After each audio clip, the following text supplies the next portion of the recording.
This program is brought to you by the partners of A Rood Awakening International. Help others find truth. Support A Rood Awakening International today. Tonight is the final Shabbat of the 2018 year on the Gregorian calendar, and that means we are preparing a whole lot of exciting things for you in 2019. One of those has to do with the Chronological Gospels Bible. In fact, you can have a hand in what we are doing here in a way we've never presented before. We'll have details on that in just a second, plus a whole lot more. It's an action-packed, exciting time right now because it's the end of the sixth day, the sun is set, and this is Shabbat Night Live.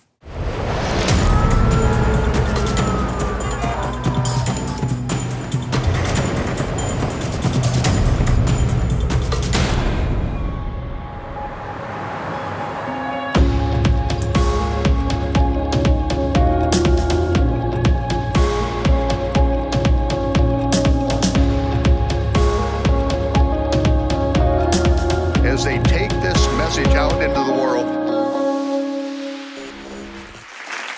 Shabbat Shalom, Torah fans. Welcome to Shabbat Night Live with Michael Rood. Tonight we present the second episode of our interview series with Allan Aguirre, the author of The Feasts Unlocked, a practical understanding of God's holy days. Great information there. And that means we are thinking ahead to Passover already and all the excitement in 2019, so hang on for details. Also, we are following where we are on a different calendar, the astronomically and agriculturally corrected Biblical Hebrew calendar. Welcome to the third Shabbat of the month of Tevet that you can see on your screen there. This calendar goes all the way up to Passover 2019, so if you have one, don't worry, there's a lot of months left on it. But we are now taking pre-orders for our new 2019-2020 calendar, featuring photos from, get this, Mount Sinai, taken by Andrew Jones himself. The photos are like holding living history in your hands. This is a very exciting calendar, that is. Make sure to get yours now. Also, we're also celebrating another historical milestone, and that is the translation of the Chronological Gospels Bible into French, Spanish, Russian, and Mandarin Chinese. And here to tell us more about that is Rood Awakening's own Angie Clark. Welcome, Angie. Thank you, Scott. Shabbat Shalom, Shabbat everybody. Shalom. You have a lot of hats that you wear here at Rood Awakening. You handle all of our Ambassador Club members. You take care of our executive producers. But you're also very familiar with what we're doing here with this manuscript version, as we call it, because you're on the phone with people and you're telling them all about it. So tell us a little bit about what this manuscript hardcover version of the Chronological Gospels is all about. Sure, absolutely. We had 70 of these stored away, and we found them, and we wondered what we were going to do with them. And so what we're wanting to do is offer this for a $1,000 donation, and Michael will he will write personal a note right there, yeah, with his own pen. With his own pen, with his signature. And what it does, it's going to help print in different languages, the TCG, which is so needed to get out to the nations. I'm so excited about this, really. Well, right, and the thing is we have volunteer translators, which we're very, very thankful for. So this is wonderful. But yeah, as you mentioned, the printing of the Bible, I mean, nothing is free in this world when you're putting it on paper, Correct. right? So, Correct. So that's what we need your help with in this effort. And so that's going to put it in 4 different languages. Yeah. And like we said, there's only 70 of these. They're actually numbered on that first page that Angie showed you, where somebody had this is actually somebody's who they left here for us so we could show you. And each one is numbered. This one is number 796. Yeah, out of 1,000 only that were originals. And this is before the format that you see now that we have with 2 different columns like a regular Bible. This is before all of that. This is the original set of 1,000 Bibles. They're hard copied, and once they're gone, they're gone. I really, really like to refer to this as a labor of love. This is Michael's life in this, and so it would be an honor to have one of these. I'm glad they were found. I'm glad they were kept in secret, and now they're out here for you guys if you're interested. Yeah, and what better way to raise funds for printing the Chronological Gospels Bible than having the Chronological Gospels Bible? So how about that? So again, it's a rare collector's item, and only a few of these versions are left. And Michael will sign them for you personally. He'll write you a little note of thanks, and that is available only by phone, actually. There's nowhere online to get it, so if you want to get it, you have to phone Angie and her folks. Right. And that number is 888 766-3610. Okay. Or if you want to do it online, they can do it online as a $1,000 donation, but please note what it's for. It is for the manuscript. Okay, so they can put it in the notes section. Right, Okay. and then you'll receive a call from me, and because if you want something special for Michael to write, he'll be more than happy to do that. Yeah, or write it to someone if you have a In relative. memory of who- someone. In memory of someone. Or Yeah, exactly. whatever is your choice. Okay, so Michael will do that for you. Great, Yeah. wonderful. Thanks, Angie. So that You're welcome, is Scott. the manuscript, as we're calling it internally here, version of the chronological Gospels. And as we get to the end of the year, this is also the last opportunity to get the love gift for this month. And this is also special. We have 3 gifts for this month. Usually we have 2. We have the teaching and 1 gift. And this month it's the teaching called One True Voice. Mm-hmm. And this is all about when the disciples were going forth, and they were unified in their one voice. They were getting persecuted, but they had that one promise of Yeshua rising from the grave, and that was their news report, essentially. And that's why we have the grave being opened up on the front of this teaching. It also touches on speaking in tongues. They were afraid of this. That's right. And so this is alluding to that as well. Yeah, so that, yeah, exactly. The Pharisees didn't know what to do with that, did they? Exactly. So that is for a donation of $50. For a donation of $100 or more, you'll get that gift from Michael. Also, another gift from Michael, which is a Torah scroll here. It's about, 7.5 inches tall. Mm-hmm. And Angie and I were just discussing before the cameras came on that this is the whole Torah in Hebrew. Yeah. It's amazing. So even if you're not able to read Hebrew, it creates a great conversation starter in Sure. your home. People say, what is that? You can show them and introduce them to the Torah. And for a gift of $500 or more, you get both of those plus something very special. It is called a Tetra Scroll, and we have it right down here. Here's an information package you'll get with it. But this is a biblical timeline of everything from Genesis all the way through Revelation. Now, of course, we don't know the things that are happening in Revelation, but it also incorporates the markers in time in the chronological Gospels. Right. And that is the most remarkable thing about this. So this is, it's The- long. It's 6 feet. The artist that did It's this, her crazy. name is Wendy Carter, and Yes. she got all this from Michael's timeline. So it mimics what he has put his life into. And So and we're rolling it out, and it literally is. It's as big as it looks. it keeps going, and it keeps going. Over and it 6 keeps feet. going. We measured it at 6 feet 2 inches, and I think it's even a bit longer than that. But it has everything on here. The thing I like best is that it correlates the patriarchs. Yes. And when they lived, and when their timelines, when their lives cross-reference. So here you can see, for example, that Abraham lived at the time of Jacob and Joseph and Ishmael, but also at the time of Shem. So, Amazing. you know, these all, you can see when this all happened and who was living at Right. the time. And it also shows dates of world powers that were in place. Mm-hmm. And it shows you the struggle of the Israelites, and it really brings the Bible to life. Beautifully done. It is beautifully done. This is wonderful to have in your home. It's best hung on a wall, as we have it here in the studio, actually. Mm-hmm. And it's, again, your gift for $500 or more. We will give this to you, as well as Michael's teaching and the Torah scroll. And it's just a beautiful thing to have. And certainly, we talked about the other scroll being a showpiece. This is definitely a showpiece when people come over, and they will It is. definitely It's ask about beautiful. that. So it's wonderful. So those are a couple of things that we are doing for the end of the year. And remember, this is your last opportunity in 2018 to give in order to take advantage of deductions at tax time, which everyone always thinks at the end of the year. You can participate in the fundraiser that we just talked about for different translations of the Chronological Gospels Bible by calling us at 888-766-3610. And you can also participate in that Love Gift program. And that also counts toward your tax savings too. So here are some more details on the Love Gift. Take a look.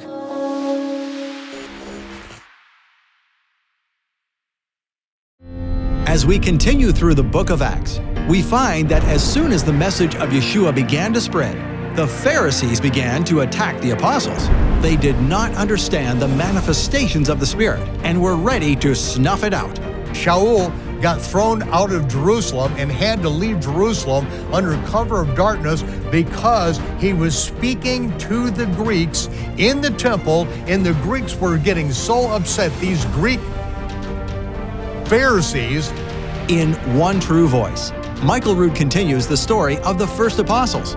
These few persevered in spite of constant threats to their lives from the Pharisees. By refusing to back down, they forged a path for every believer who would come after them. Not all the Jews, it pleased the Pharisees. And this is the rulers, the Sanhedrin, the rulers. These are the people that wanted and put Yeshua to death. One True Voice is an exclusive teaching available only in December.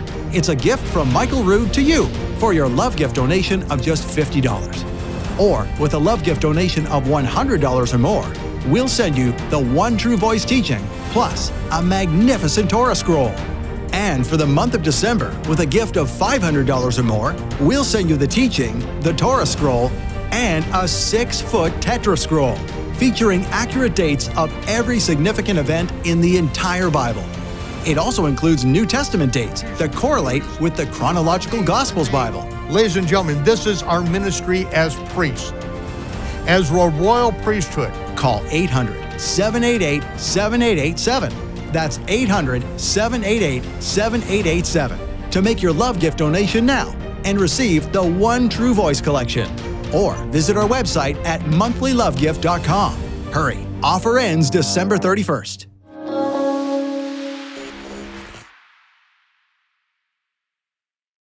The traditions of modern Judaism remind us of what we did during the temple period. Not what we did, but they remind us of what we did. But the followers of Yeshua also have some other traditions, some other things that are reminders of what has been accomplished for us. They are reminders of what goes back long before the temple period, and it reminds us of what happened the very year that Yeshua was crucified and resurrected. At the Last Supper that Yeshua had with his disciples, the Greek scriptures tell us that he took arton. He took leavened bread and broke it.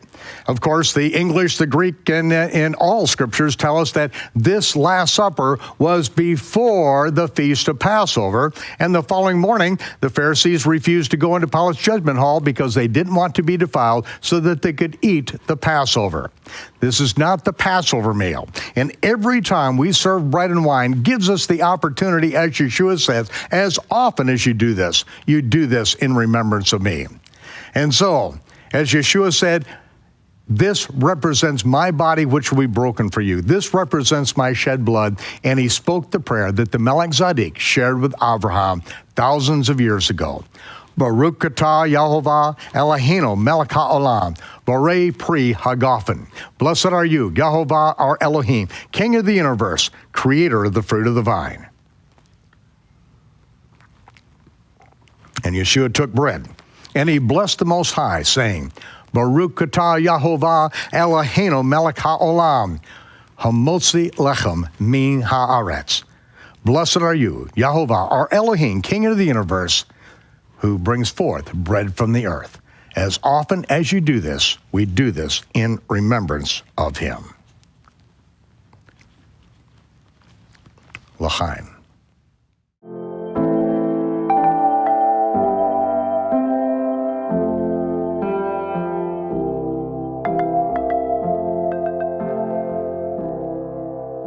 Yeshua said, if you love me, obey my commandments. Now, which commandments are we talking about? Some people may tell you, well, that's just the commandments that are explicitly restated in the New Testament. I was once told that.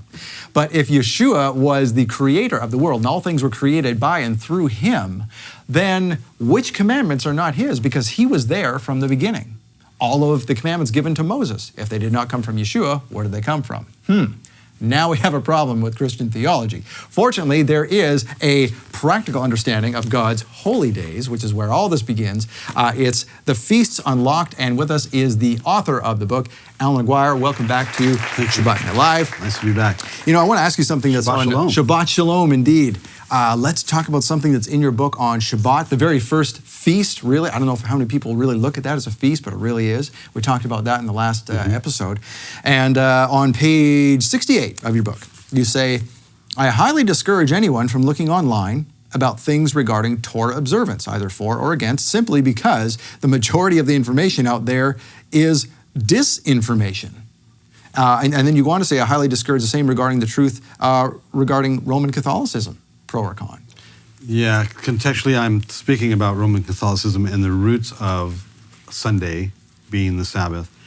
And if you look up anything regarding the feast or Torah observance online, you're going to find a bunch of conflicting information, and it will contradict itself. It will be incredibly frustrating, and that's that's really how I got to the point of writing the book. I was actually asked if I knew a trusted resource that could explain the feasts to them, and there isn't really one that I felt good enough to say, oh yeah, here.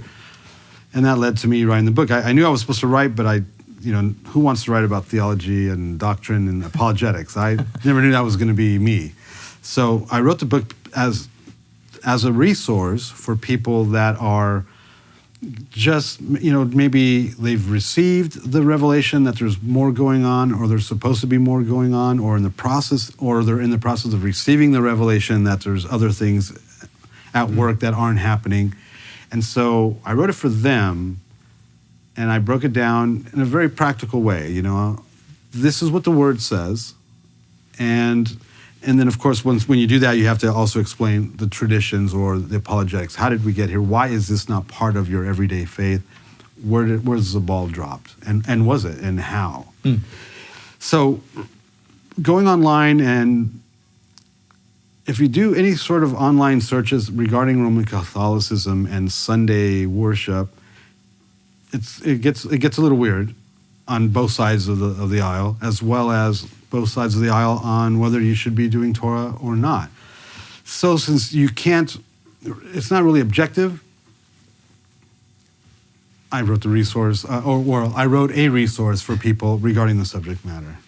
Okay, so now one of the things you get into there, which we do a lot of here at Rood Awakening as well, is the calendar. Because you got to know where you are in time, with Yeshua's ministry and what was going on back then, and even what day the feasts happen and why, and even what is a day. I mean, we touched on that in the last episode where Shabbat started, Friday sundown to Saturday sundown, and then that is the day. And we'll also talk about a little bit later Yeshua's 3 days and 3 nights in the grave, which Michael has been hammering for 20 years, and finally people are starting to wake up. But you had the same revelation, which I want to get into later. But so it all starts with where do we start the month? How do we start this thing? We know where Shabbat starts, but it starts with looking up in the sky and the moon. Right. So it's the calendar is an agricultural calendar to begin with, foundationally.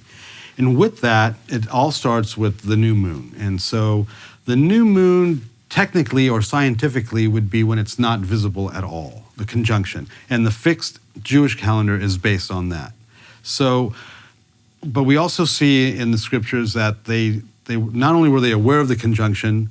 So, for example, the story about Jonathan hiding in the fields, David hiding in the fields, and Jonathan finding out whether his dad wanted him dead or not. That was during the new moon. And it says that they feasted for 3 days. So they made room for the conjunction and for a visible crescent, because when they saw the visible crescent, that's when they knew, that the new moon had begun. And so there's also historical documents of 2 or 3 witnesses coming to the Sanhedrin as witnesses to the new moon, and then based on their interviews, they would determine whether or not it had been seen, and then the signal fires would be lit, so all of Israel would know that, yes, indeed, the new moon had started.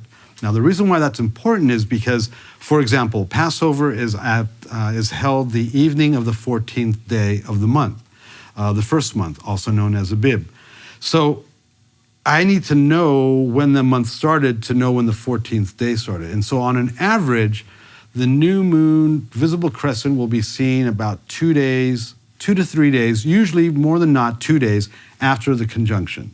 So if your traditional fixed Hebrew Jewish calendar says today is the first day of Abib, you can move over 2 days, and that's usually, for the most part, you'll see a visible crescent.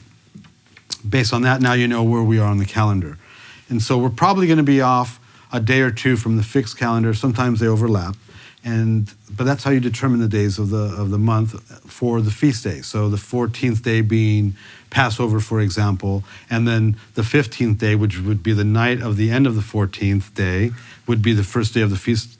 High Sabbath of the Feast of Unleavened Bread. So Passover is like a 1 or 2 hour thing, which is before the evening. And then when the evening hits, it's the high Sabbath of the first day of the Feast of Unleavened Bread. So traditionally what we've done regarding those two is we've just kind of mixed them, put them together, and they're both celebrated or observed a Passover Seder. It's essentially a high Sabbath Shabbat for the first day of the Feast of Unleavened Bread. You know, a lot of Christians would say, well, why do I need to know this? But really what they don't understand is, and what we're going to get into later on in this series here, is that it has to do with when he is returning. Because he says, no man knows the day or the hour of my return. And he is referring to Yom Teruah, the only feast that happens on a sighting of the new moon. Right. We get ready, we wait, and then he returns, which is exactly our lot in life. We get ready and we wait. And we wait for his return. And so that's why it's important to know, so that we get in the practice of these things. You know, we talked about the or the word Moedim. So these are like practice rounds. Right. Holy rehearsals. Yeah. And what are we rehearsing for? Well, we're rehearsing for tomorrow. We know that at the Last Supper, Jesus said he would not be participating in that Passover, and that there was one until we are with him again. So there is a Passover. So whether you agree with this or believe in this or not, there's a Passover in your future with Jesus. I suggest you be aware of what's going on so that you're not left in the dark, literally, when that time comes. With the wailing and gnashing of teeth so forth. Yeah. That would be no fun. So now the unleavened bread, the Feast of Unleavened Bread, you just alluded to it. It's immediately following Passover. And we have the high day there, the first day of unleavened bread, and then the seventh day. And in the middle, we have the Feast of First Fruits. But we'll talk about that in a minute. But unleavened bread, eating the matzah. You say this is a matter of obedience. It's a matter of obedience, but it actually says in the scriptures that the covenant is made by the eating of matzah. So, wow, I don't want to be a covenant breaker. I want to keep his covenants. So this is how it plays out. The Last Supper was roughly probably a Tuesday night of that week. It wasn't Passover because you can't be the Passover lamb and have dinner with your buddies. He says he wanted to keep Passover with them, right? So I break it down in the book. I break down the four gospel accounts. And if you go with the Last Supper being a Passover, you'll lose 24 hours. I don't know how many people lose sight of that. I'm so glad you're saying that because, like I said, you were quite honestly not really that aware of Michael Rood's ministry. Right. And he has come to that conclusion. He is the only other person I've ever heard say it like you're saying it. So I just want people to pay attention to that, to keep going. Right. So we have to go with the language of three of the Gospels saying when it is. Okay, so if it is Passover, then there's a whole bunch of... So Passover happens in the evening before sunset. At sunset would begin the high Sabbath of the first day of the Feast of Unleavened Bread, a high Sabbath. So if Passover... If the Last Supper was Passover, there's a whole bunch of Sabbath breaking being done by everybody and everything, right? Because he goes to the garden, he's being arrested, he's taken to the Sanhedrin, he's going to Caiaphas, right? There's a midnight trial. Right, there's all this stuff happening at night, which should be a Sabbath, if it is indeed the Last Supper of Passover. But it's not, because if you break it down, based on three Gospels, it has given the impression that it is, but then you literally will lose 24 hours in the timeline. But that doesn't mean that the Gospels are inaccurate or right. Or we're just not reading. We're not reading them correctly. Right. Yeah. They don't contradict each other. Right. Because see, the 14th day, which started on. So let's take the Holy Week. What's called Holy Week. So Tuesday would be the Last Supper, and then if that was a Passover, then Tuesday night to Wednesday night was the high Sabbath of the first day of the Feast of Unleavened Bread, the day that he died, because, right, he would have died on a Wednesday the next day, right? That's not possible for it to be what it is, a Passover, the Last Supper, because then he's being executed on a high Sabbath, which they couldn't do. And then, to top it off, they need to take his body off the cross before the Sabbath started, right? This is where Roman Catholicism purges themselves, because they call it Good Friday because they had to take his body off the cross before the Sabbath started, and they know it's Friday night. They're getting the wrong Sabbath. Friday night, right? So they admit that they know the Sabbath is Friday to Saturday, sunset to sunset. So that incriminates them there. But it also incriminates them because they don't know their Old Testament. Because if they did know their Old Testament, they would know that as a Passover lamb, it was the high Sabbath of the first day of the Feast of Unleavened Bread that they needed to take his body off the cross in order to observe. If that's true then, because it was a Sabbath, but it was the high Sabbath of the first day of the Feast of Unleavened Bread, then he was actually indeed on the cross during the 14th day, which doesn't make Tuesday night's Last Supper the Passover. It makes the next day before the evening. Indeed. Not to mention, there's no mention of lambs being sacrificed. No. While Yeshua is having the Right. Last Supper with his disciples. Right. The key is the term day of preparation. That's the key. What is the day of preparation? Well, that would be the 13th day. During Holy Week, as our example, Monday night to Tuesday night would be the day of preparation. That means, what are they preparing for? It also can roll over into the 14th day, because Passover is towards the end of the 14th day, right? Before sunset, which begins the 15th day. So the 13th and the 14th day would be the day of preparation. They're preparing for Passover, and they're preparing for the week-long Feast of Unleavened Bread, which is, you have to purge your house of leaven, for example. So they're preparing for that. So being the day of preparation, which is used a lot in the Gospels, will tell you that they're still preparing. And then it says it was the day after the day of preparation. Oh, well, that would be the 16th. So that's where you lose your 24 hours. And it's all laid out in the book. So now we're in the Feast of Unleavened Bread. So the Last Supper would have been on a Tuesday night. He's crucified on a Wednesday. Wednesday night was the beginning of the first day high Sabbath of Unleavened Bread, right? So then Wednesday night to Thursday night, it's the Shabbat. Thursday night to Friday night is a common day. That's when they went and got the spices to prepare his burial. Because the stores would have been back open now. Right. Now it's shut, though, because it's Friday night sunset. Now it's the weekly Sabbath, Friday to Saturday. And it was after the Sabbath, it says, in your Gospels, after the Sabbath, they went to the tomb to prepare his body, and they found that it was empty. Because of the way we think, right, that would have been Sunday morning. Well, no, it would have been Saturday night, because that's when the next day started. And the other clue is the Feast of First Fruits. The Feast of First Fruits is when the high priest gives a wave sheaf offering before the Lord, and that happens on the Saturday night after the Sabbath, following Passover during the week of Unleavened Bread. And that's when he rose from the dead as first fruits. So, right, he's got to keep to the instruction God gave to his servant Moses. He always defers to Moses throughout the Gospels regarding everything. And he's going to have to do that regarding this as well. So he rises on Saturday night after Shabbat as a first fruits offering, and he also rises with a bunch of other people, it says. These are all first fruits. Mary thinks he's the gardener until she hears his voice. Why does she think he's the gardener? Is it possible because he's holding vegetation, because he's functioning as a high priest to do a wave sheaf offering? That's the interesting. barley. Never thought about it that way. Yeah. Interesting. And, you know, it's funny, people want another indication that this is really the timing of the way things happen, because I know there's people watching this thinking, no, how can it not be Good Friday? This is blowing their mind. They're going to have to rewind it and then to play this again. But when Judas left the table, the word says that some of the disciples didn't know what he was doing. They just assumed he was going shopping for more Passover stuff. Right. Well, how is he going to go for shopping for Passover stuff if it's the high day, because nothing's going to be open? Right. So it does say that they thought he may have left to go get more supplies to prepare for the feast, which means they weren't actually having a feast. And he's preparing for the feast. So that's why it was Tuesday night, because he's preparing for what? The feast started the next day.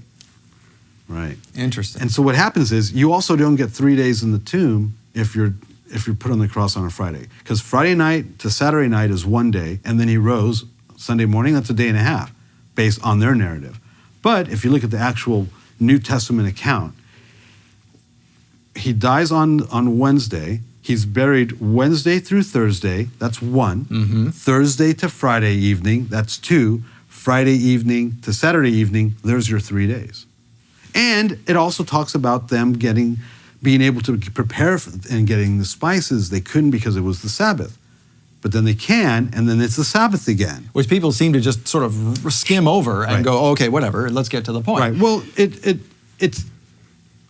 that's how we were taught, and we were taught that way because we were taught that way by Romanized Catholicism, and they taught that because that was their agenda. They had to keep to their narrative, and to keep to their narrative, they had to eliminate our understanding of what it actually says about Torah and our observance of Torah.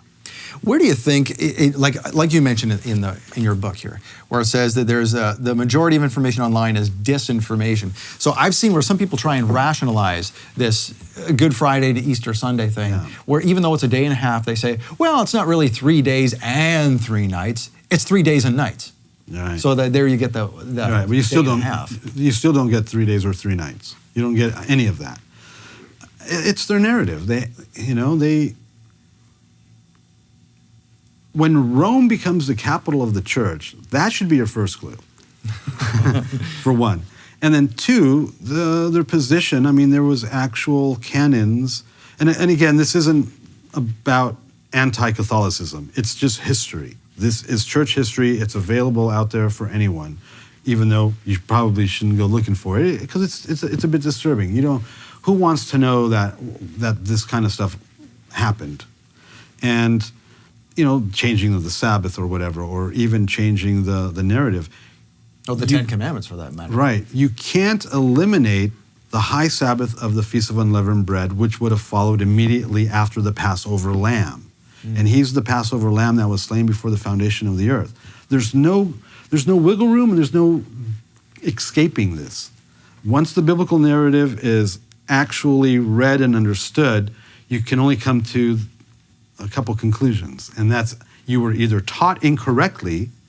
Now, we don't even have to necessarily focus on the whys, but understanding that you were taught incorrectly is a great way to start. And that there is another version of this narrative. And it is actually found in your Bible. So if you go to the Gospel of John, it actually says, it actually tells you that it wasn't the Passover. And if you follow his version of the account, you don't lose 24 hours. It jives. Mm-hmm. Well, the scary thing is that if we're not following the black and white biblical narrative in the Bible, then we are following another gospel. Yes. That's the scary part. And we are following falsehood. And if you look at that one fact alone, that should be enough for someone to say, hey, if we're not following exactly what it says in the Bible, we're making this up, we are down a very wrong path. Right. Now, it is the most terrifying thing to be approached with this information. And here's why. You're telling me that everything I know to be true, everything I am basing my whole life on is wrong, is false? I mean, your paradigm now is crumbling around you. The floor's been pulled out from under your feet. You're free falling. That's a terrifying thing, and I understand that. I absolutely understand that. But it's so convoluted. The narrative is so convoluted, the one that we were taught. Christianity will tell you, any faith or group or sect that claims to believe in Jesus and the Bible but doesn't actually believe the Bible is a what? Well, but we just described Christendom. Because they don't actually believe what their Bible says. And I've been teaching Christianity versus the Bible since the 80s. Just do what Yeshua does. That's all we have to do. Yeah, but we don't know what that is, so it's Mount Sinai. We don't want to actually have a conversation with God. We'll listen to you, Moses. You tell us what, right? It's the same thing. We don't actually want a personal relationship with God. We're going to go with what our pastor tells us. And these pastors don't know this information, so they can't actually teach it. Wow. So I understand where we're at and why we're there, so I don't judge them. It's no fault of theirs. But hey, if you want to have the conversation, or if you think there's something afoot, this is what it's actually saying. And there's a lot of Bible in the book. I mean, I didn't make this stuff up. I didn't write it. Well, we're going to continue this conversation in just a minute. We're talking with Allan Aguirre, the author of The Feast Unlocked. Stay with us. We'll be right back. Every episode of this program, whenever and wherever you are watching it, It takes a great deal of finances to get it in this format and get it to you. And whenever you're watching it, if it's years in the future, recognize there are still people that are behind the scenes every week who are pushing this thing out to the world. Without your support, it doesn't happen. Without your support, this stops. It's dead. It's over with. I can only do this so long, ladies and gentlemen, but I'm going to do it with every bit of strength that I have. I'm going to use every bit of resources that you give me, that you put in my hands in this ministry to get the gospel of the kingdom out to the world. No, we are not building buildings. We're not padding pews. We're not paving parking lots. We are getting the gospel of the kingdom out to the world. And this is your time. These are your 2 minutes. Make a decision now and then stand with this. Financially, stand with this. You are our only supporters. We're not asking it from corporate America. We're not asking it because of advertisers. We're asking you, your life has been changed. Now we're asking you to make a difference.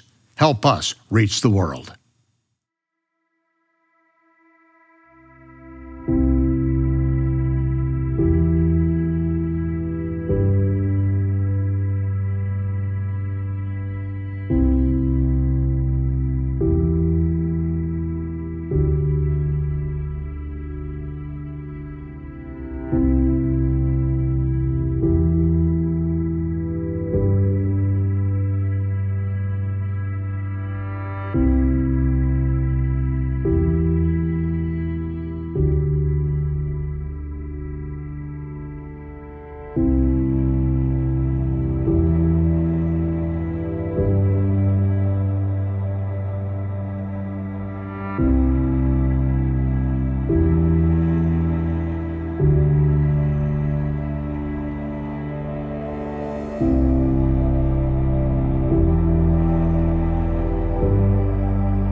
And thank you for supporting Shabbat Night Live. Because of your support, we can bring you the truth. And the truth is what we just talked about with our guest, Allan Aguirre. Allan, just in our last segment, we were talking about how if you don't consider the 3 days and 3 nights from the crucifixion to the resurrection properly, you've got this impossible calculation of time. Right. And that messes everything else up, including us knowing the sequence of events for his return, really. It does. So he rises on a Saturday night because he's the Passover lamb from before the foundation of the earth. So he's going to mimic Passover. Mm-hmm. He's got a. It's like a carbon copy, right? He has to be the lamb, right? And when is the lamb sacrificed? So yes, right. Mm-hmm. And then he's entombed during unleavened bread, mm-hmm. and then his resurrection can't just be whenever we say it is. It has to coincide with what's already been established in the Old Testament, in mm-hmm. the Scriptures. And that would be a resurrection on the Feast of First Fruits, simply because of what First Fruits represents. It represents first fruits. He's the firstborn of the dead. I mean, there's all this other language to corroborate this. He rises on Saturday night after the Sabbath on First Fruits as a high priest mm-hmm. with his wave offering. That's why he's mistaken for a gardener until he speaks. And Mary recognizes his voice. I mean, how awesome is that, right? How would you like to hear? I mean, come on. And he calls her by name. And it's I'm surprised she didn't faint at that point. Right? It's him. It's the one we just lost, and there he is, and he's on his way though to go meet with the Father, so he can't really tarry and hang out with her. Right. But go and tell the others. Right? And so that's why they end up showing up. And so there's that first fruits aspect of his resurrection. What I love about first fruits is the the scriptural offering that's presented. What is that? Let me see if I can remember this. It's in there, right? It's in there. It's a lamb. It's bread, unleavened bread, and wine. These are all the elements of Messiah. I mean, come on, how much more obvious, right? There's no Sunday morning offering that represents Messiah. There's no Sunday morning nothing going on. That's the first day of the week. That's your work day. But on Saturday night, following the Sabbath, following Passover, during the Feast of Unleavened Bread, there's this total picture of Messiah with the Old Testament, with the scriptural offering that the priests are to bring. Besides their wave offering, you have a lamb, you have unleavened bread, and you have wine. All the elements of Messiah, and besides the fact that he's rising from the dead with other people as a first fruits offering to the Father. And thus begins your 49 counting of the Omer. Now let's get into that. So this is there's. Isn't that weird how we have this like actual progressive thing going on? Like it's something. It's all in order. It's almost like it's on a calendar or something. Yeah. So. Oh my God! Intelligent design. Well, yes. And so the proper understanding of the counting of the Omer. So there's this, again, it's almost the same misunderstanding as the Catholic Church had when Yeshua was crucified and they needed to get the bodies off the cross before the Sabbath. Right. We have the same kind of misunderstanding with the counting of the Omer. Right. Could you explain how that works? So I was surprised when a lot of my evangelical friends years ago, so Facebook has really exposed us I mean, I love the internet. The internet is one of the most amazing things, but it's also one of my pet peeves because now anybody has a voice, and it's whether it's been vetted or not, or trusted, or tried, or true, right? Anybody with a computer and an internet connection now is authority on something, this doesn't work. Life doesn't work that way. But I was very surprised finding out, because of the internet, how many of my evangelical friends observed Lent. Very surprised, because in my limited, again, I wasn't raised in any religion. I was just, I was raised in a non-Christian, non-religious home. So I only knew Lent to be connected to Catholicism. Apparently it's not.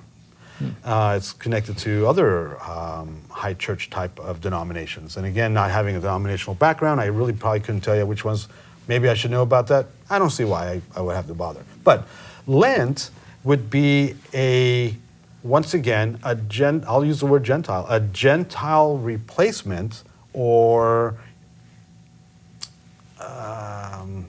counterfeit? Counterfeit. Okay. To the counting of the Omer. Now, why would I say that? Well, in our Bibles, in the scriptures, it says that from the Feast of First Fruits, you begin counting 7 weeks, 7 Sabbaths. Shavuot, 7. Leading up to, right. Now, we have traditional Judaism, Orthodox Judaism, will tell us that it begins after the Sabbath of the first day of the Feast of Unleavened Bread. So Shavuot will always land on Sivan 6. Well, it does, but there's no 7 consecutive high Sabbaths. There's your problem there. But there are 7 consecutive Sabbaths after the first Sabbath of Passover, during the Feast of Unleavened Bread, is first fruits, and that's when you would begin the Omer count.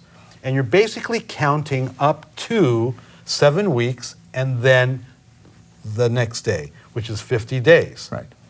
Jesus knew this, which is why he told them on the 40th day, right, he rose from the dead, walked around eating fish and walking through walls, right, and showing up in different places at the same time and disappearing and doing all sorts of stuff for 40 days. right? Because that's when he ascended. But then he tells them to go to Jerusalem and stay there until the Holy Spirit shows up. He knew it would be 10 days. It's not a random day. It's not random. So, whereas Lent is a counting of 40 days leading up to Easter, the counting of the Omer is 49 days following Passover. That will end on the 50th day, Pentecost, or Shavuot, the day that Moses received Torah on Mount Sinai. I figure if you're going to do any counting at all, I'm going to count on God's side of the narrative. Why do 40 days leading up to and not the 49? And this is what I tell people. If you want to do Christmas, knock yourself out. But you should at least be doing the feast that God actually appointed for you to do. If you want to do Easter, knock yourself out. But you should probably be doing what God actually instructed you to do, not replace them. Right. If you want to do the Lent thing, that's great. But you should also at least be doing what God actually instructed us to do. There's a massive disconnect with that. And that's where a line is drawn by many. I would rather do these man-made traditions and not what God actually instructed me to do, because that's for Jews and I'm a Gentile saved by grace. Wow, that's a leap. I don't know, but that's how convoluted the conversation is. Anyway, so you have the counting of the Omer, and it leads us up to Shavuot, the 50th day, Pentecost, the day that Moses received Torah on Mount Sinai, and it's so exciting. I mean, I get to sit around the table with my grandkids, and what day? 8, week 1 or 12. Literally counting the days, Yeah. as we are commanded to do. Right. At dinner, we'll do the count.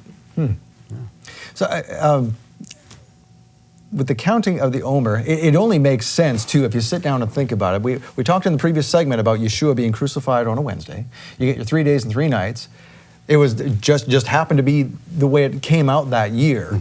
And then you've got your first fruits right there at the resurrection on the weekly Sabbath. That should be our first clue that's when we should be holding this. Personally, I see a bunch of obvious clues that I'm not quite sure why people aren't seeing. Now, I do remember when, so the argument can be made, and it's legit. Well, then why did you wait 20 years to do it if it was so obvious? Well, and I explained how I didn't have a reference experience, and I didn't have a model, right? Fly fishing, golf. I want to play golf, but I don't know how to play golf, and I don't know any golfers. When you're a punk rock kid, probably don't know a lot of golfers. So I understand. That's why there's no judgment. I mean, there just really isn't any judgment. But if I am seeking out my salvation with fear and trembling, as I was, and the Holy Spirit started going, look, then that's why I say obvious clues. Because if we're seeking out this interactive relationship with the Holy Spirit through the Word, things should be popping up, and you should be going, oh, and adjusting your lifestyle accordingly. But again, I absolutely understand that this isn't common knowledge, this isn't what we're taught, and there's no blame there. I mean, come on, that's not cool. God's not like that too. I believe there's grace and mercy there regarding obedience, but I also do see that He's provided everything we need to be walking at His level. It's just choices now. Again, why I wrote the book. I know apparently there's a need. Apparently there's people out there that are being tapped on the shoulder that need to be informed regarding this information. And here we are. And it's like any relationship. Like you said, it's given grace. It doesn't happen overnight. No. Yes, you're asked. You ask your fiance to marry you. It's not like you have 20 years of marital experience at that point and you know it all. Right. You have to go through those 20 years and now understand. Yeah. And that's the same thing with Yeshua. He's asked us to be His bride, and we have accepted the invitation. And the wedding is sometime in the future here when He returns, and all that happens. And until then, we are to get to know Him. Right. It's just like the entire concept or idea behind our relationship with Jesus, our walk with Jesus, is that it's a walk. It's progressive. It's supposed to be progressive, and we're supposed to be interactive and very proactive, right? It's not, thank you, Jesus, I'm done. Right. Right? In the same way, when it comes to the Holy Spirit, it's very proactive, right? Paul says it's like an athlete that's working out his body. You know, it's the same thing. We're being transformed daily into the likeness of Yeshua and his spirit and his essence and his likeness. And how do we do that? By hanging out with him, you know, and Right. that's about when we're invited into, when we are adopted into the family. I mean, Right. that's just not a metaphor. No. When you come into a family, my sister has an adopted child. And when that child came into the house, he now had to live by that house's rules. So you're right, it should be a walk. There should be progression there. Otherwise, what is your faith for? Right. Yes, you did all these terrible things when you were not a believer, but now, okay, it's time to learn some things and smarten up. Yeah, James makes it very clear, you know, you have to be a doer of the word. Your Amen. faith without works is dead. It's a proactive lifestyle. It's an interactive lifestyle. And so, in the same way we're working, you know, we start, what's that, you know, baby steps, whatever. You know, it's our relationship with Jesus is constantly growing, or should be constantly on moving forward, further up and further in. I love that line from C.S. Lewis. I threw it in the book because it's further up and further in. And in the same way, when it comes to understanding these things regarding the feast, I run into people, this is my third season doing it, you know. I mean, it took me 2.5 years to adjust my diet out of stubbornness, you know. The Lord showed me myself wearing tzitzits for 2 years before I submitted to that, you know. Tabernacles was the hardest one to do successfully, you know. There's some time there, and so this isn't our natural lifestyle doing the Right. feast, and they are supposed to be not burdensome, but they are supposed to be, they're supposed to interrupt our natural flow, right? Oh, I'm used to going 100 miles per hour. I need to stop here, right? And take this next 24 hours and be with the Father. That's that's one thing that was really hard for me, is stopping on Shabbat. Right. Or whatever it is. Oh, okay, I have to purge my house at 11 and now eat only matzah. You know, you would think, well, what's the big deal about that? Well, try it. You know, and if you're doing it right, the enemy starts being exposed in your life. You will start manifesting by day 3. It's great. Because it's a spiritual war. Yeah, it is, and it's brought on by a physical object lesson, which is Yes. great. First the physical, then the spiritual. Right. It's just a biblical concept. We only have about 5 minutes left, but I want to touch on something before we end this segment, and that is when you do have that progression of learning what you need to be doing that maybe you're not doing in your life, especially as men, we're going to recognize, wow, I'm supposed to be the priest of my home. Yeah, that's a the big priest and the king. So if men start realizing this, what do you suggest? Where do they start? You know, how do they come to this understanding and really grasp onto this fact that I'm the priest and the king of my house? Yeah. Unfortunately, we weren't taught that. I tell every newlywed, or not even newlywed, if I meet a guy that's now engaged to be married, I remind them of something they don't know, and that's, you've made the choice. Whether you know this or not, whether you understand this or not, here's what the spiritual realm is understanding. You've made the decision that you're ready to go from disciple to high priest. That's quite the leap. And so now that you got married, the enemy's looking at you as a high priest, and he's coming at you as such, and you don't have no idea what's going on. I really think that's part of what's happening with young marriages, is this spiritual level of attack, because they are a high priest now. They are now responsible for another soul. That's heavy, heavy, heavy. And it gets even more so when you have kids. Oh my gosh. But how much infidelity happens that we see out in the world? If you stop and think about it, when the wife becomes pregnant with the first child, how many men go astray at that point? Yeah, weird. Satan knows that that high priesthood is becoming even more impactful in his home, and he's got to get him off track. And as long as we don't never understand this, he wins. We have to understand this stuff. So, what's the best way for a husband, with or without children, to understand this? What's the best way for even a single male to start preparing for that role? I always say Shabbat. Because you're going to be, if you're a young man, if you're a single man and you're embedded in a family where there's a high priest functioning, being modeled, by someone leading Shabbat, and you're in that, adopted into that family unit, community, there you go. There's your model. And that's discipleship. We're supposed to be modeling this stuff, right? That's the rabbi principle. They knew that everything that Jesus said and did, they were expected to say and do because that's the rabbi principle. So as a single male, man, get involved with a family that's doing Shabbat because then it'll be modeled for you. And if you're a man that's married, with or without children, start functioning as a priest in your home by modeling, by doing Shabbat, which is what? Well, we're blessing our wife, we're blessing our children if we have them, and we're leading our family in communion. I really like the way that you said, find a model or just start reading the Bible and doing it. Yeah. We don't need to be trained by someone. The Holy Spirit will train us when we go. Ideally. Yes, ideally, when we go into the Bible and start reading it, and hopefully your book can help people lead people through that if they feel uncomfortable just diving into that themselves. But I find it very interesting. You said kind of the opposite of what we hear in the world is that once you're saved, go find a good church.